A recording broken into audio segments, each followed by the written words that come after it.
Ei, deixa eu dizer.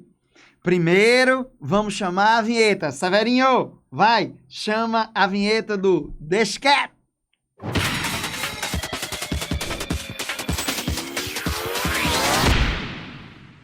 Deixa eu falar. Sabe o que é armadilha de viagem? É a história de hoje do podcast do Deixa Quieto. Mas antes de começar, eu tenho que falar dos apoios, né? Pelo menos é quem tá me valorizando agora. Então, se liga aí, no Frango no Pote e na RAF. Cerveja, frango. Eu acho que é uma combinação massa. Mas se for menor, não pode beber. Se dirigir, não beba. Mas o frango, você pode comer, com ou sem. Se liga aí, eu acho massa isso aí. Olha só, uma vez me marcou uma viagem para se organizar, para sair, e uma dessas viagens era para ir à Bélgica, a terra lá do chocolate, a terra que Júlio César quase se lasca e que Napoleão perdeu a guerra. Mas, sei lá, age de trem, passeando pelos Ardenas, pelas florestas, fronteira da Alemanha, França, Bélgica, coisa chique, que o cara olha pro outro com cara de peido, sabe aquela cara assim de menino de 12 anos que olha pro cara, ai meu Deus, pronto, é mais ou menos isso aí, né? E aí o que foi interessante, que quando se organizou a parte de hospedagem, a parte de tudo que se tinha, se combinou de se estar em um hotel que é o Ibis, uma rede internacional, nem é top, mas também não é nada de ruim, e pelo contrário, a gente teria uma estabilidade, saberia como era o quarto, como ficaria, localização. Então é uma boa dica para quem está viajando a negócios ou não, mas que precisa de um lugar apenas para dormir e para ficar. Nada muito exposto, nada demais, dava para ficar lá. Só que aí o nome do Ibis que a gente contratou era chamado Ibis, olha só o nome, Ibis Bruxelas. O que é que você entende? Que o Ibis está na cidade de Bruxelas. E aí a gente pegou o trem, ajeitou, se organizou todo, foi todo mundo para Bruxelas. Aquela coisa chique, eu estou em Bruxelas. Olha que nome chique, Bruxelas. Eu só lembro de Couve de Bruxelas, que eu acho horrível. Mas de todo jeito, é a cidade chique. Né, bonito, tem um menino fazendo xixi, batata frita, o menino fazendo xixi é uma escultura, viu? Mas massa, legal, tranquilo. A gente chegou, pegou o táxi, achando que não poderia ser tão distante assim da estação ferroviária, e fomos, né? O taxista não falou nada, disse nada, uma mistura de francês com espanhol e alemão, sei lá que diabo era, e deu tudo certo. Botamos todas as malas e o táxi foi. E foi. E foi. E o táxi continuou indo. De repente, estávamos de um lado pela Floresta Negra. Sabe aquela floresta que os irmãos Grimm falam lá da Branca de Neve? A maior parte dos seus contos, essas coisas todas, uma floresta de coníferas. Coníferas foi o que eu aprendi no colégio em biologia, é a minha ruma de pinheiro. Não tem diferença nenhuma. Chama de Floresta Negra porque os pinheiros são tão juntos que você, quando entra nela, fica escuro o tempo inteiro, não tem iluminação.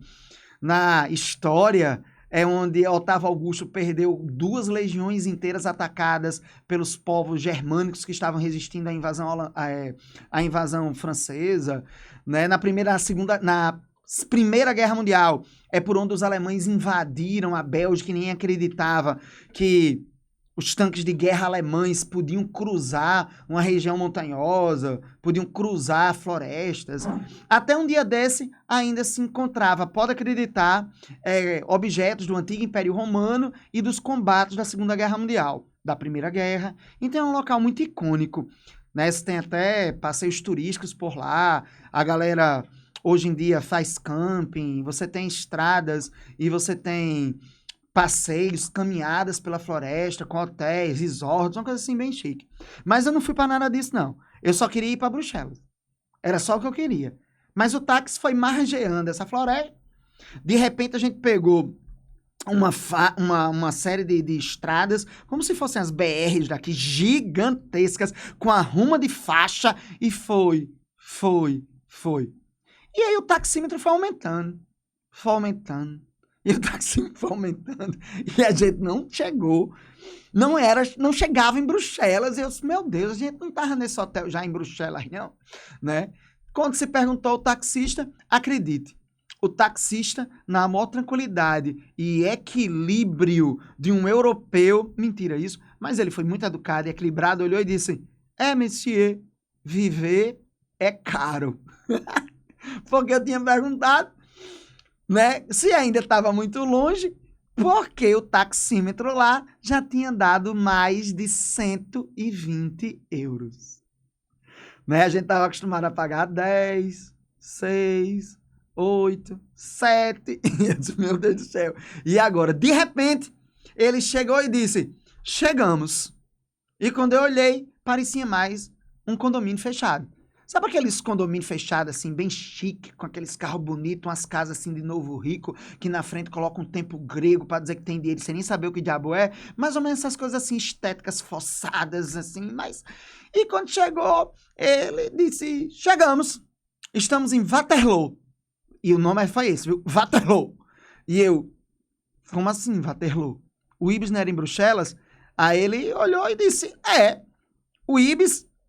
Existem Ibis em Bruxelas, mas o Ibis Bruxelas é em Waterloo. Não sei quantos quilômetros, a 100 e tantos quilômetros por hora, para poder chegar nessa cidadezinha linda. Mas qual foi a grande vantagem dessa arapuca que a gente caiu? Porque simplesmente Waterloo é o lugar, é a cidade que Napoleão perdeu a guerra em 1815, onde Napoleão foi derrotado pelas tropas inglesas e uma união de exércitos de outros países que tinham levado um pau de Napoleão, inclusive o exército da Rússia. A famigerada Rússia de Putin, mas não tinha Putin ainda não, ainda era uma monarquia. A cidade espetacular. Perfeita. Sabe aquela coisa linda, maravilhosa, de você olhar para um lado, olhar para outro e todo mundo parar na faixa de pedestre? Tu acredita que os carros lá param na faixa de pedestre? Você acredita que os carros lá estacionam apenas onde pode? Cheguei à noite, fui passear numa praça, aí tinha uma placa bem grande dizendo assim, cuidado ao atravessar a praça, porque venta muito e os galhos das árvores podem cair na sua cabeça. Aqui... Olha Severinho, olha o que eu encontrei na praça. Olha a Praça da Ribeira, Augusto Severo, tão direitinha, bonitinha. Igual a Praça André do Albuquerque também. Eu acho que há um tratamento diferente sobre as praças, os lugares que as pessoas convivem, vivem, uma preocupação. E não sei porquê, sabe? Eu acho que isso não é só uma questão de dinheiro, não. É uma mistura de corrupção, de ignorância, de falta de compreensão que é o patrimônio público, até de quem deveria lidar. Por isso que eu já disse, viu? Se ligue. Se você paga alguém para fazer um serviço e esse alguém não faz o serviço, ou você vai fazer o serviço, ou você vai mudar quem está sendo pago para fazer. Não é o óbvio, não. Se a gente faz isso na nossa casa, se a gente faz isso no carro, se a gente faz isso em todos os serviços, por que a gente não faz no serviço público? Eu não entendi. Mas lá funcionava. Achei massa. Tem um bocado de história para contar desses poucos dias que eu fiquei em Waterloo. Primeiro que eu tive que ir no campo de batalha para ver o lugar que Napoleão foi derrotado. Tinha que ir. Depois, um lugar massa. Entrei no supermercado. Eu adoro ir ao supermercado. Ir pro supermercado é a maior diversão que tem na face da terra. Você olha os produtos, só que não dá para comprar mais nada, né? Que uma bandeja de ovo tava 13 conto, agora tá 18. Juro a você, de 13 para 18. Se você não pode comprar ovo, tu imagine o resto das coisas. Não é nem mais uma forma de selecionar as marcas nem a qualidade do produto. É você ter dinheiro para querer conseguir comer aquilo ali. Tomate por 9 conto. E tu ainda acha que tá na promoção, mas eu ainda continuo gostando de ir pro supermercado. Nem que seja para desejar o que eu não posso ter.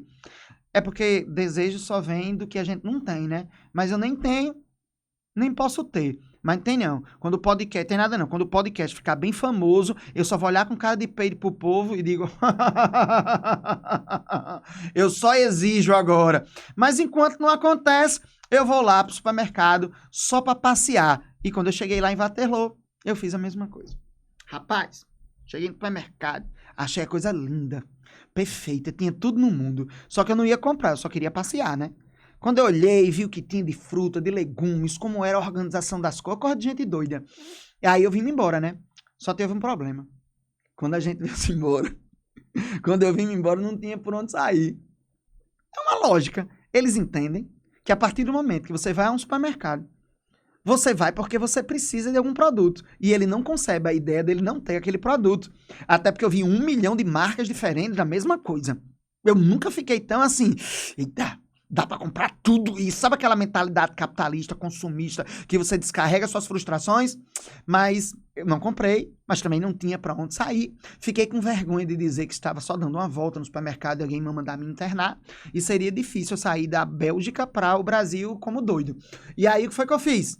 Fui ali, comprei uma ruma de biloca. Biloca, eu até tenho hoje as bilocas, são lindas e maravilhosas, são espelhadas. As bilocas mais lindas do mundo que eu já vi. Só que eu já era velho, não dava pra ficar brincando de biloca no meio da rua, feito um doido, né? E aí eu guardei todas as bilocas e comprei 2 chocolates. Cheguei na fila, que tava pequena, só tinha 2 pessoas na minha frente, com 2 carrinhos. E eu com as bilocas e o chocolate na minha mão, tudo lindo, perfeito e maravilhoso. E fiquei na fila. Não era pra ficar, não?